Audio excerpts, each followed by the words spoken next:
જય શ્રી કૃષ્ણ મિત્રો, આજે એકાદશીની સાથે દ્વાદશીનો શુભ સંયોગ હોવાથી વાઘ બારસ આજે જ ઉજવવામાં આવશે। આવતીકાલે ધનતેરસ મનાવવામાં આવશે। ધનની દેવી માતા લક્ષ્મીની પૂજા કરવામાં આવશે। આજે ભગવાન શ્રી હરિ વિષ્ણુ, માતા લક્ષ્મી અને ગૌ માતાની પૂજા એક જ સાથે કરવાની રહેશે।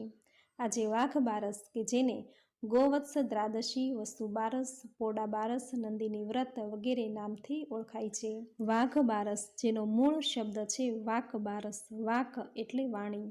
આપણી વાણીથી કોઈની લાગણી ન દુભાય એ માટે આજે વાણીની દેવી માતા સરસ્વતીની પૂજા કરવામાં આવે છે। આજના દિવસે ગૌ માતાની પૂજા કરાતી હોવાથી આ દ્વાદશીને ગો દ્વાદશી કહેવાય છે। આ દિવસે પ્રદોષ કાળમાં ગાય અને વાછરડાની પૂજા કરવાનું મહાત્મ્ય છે।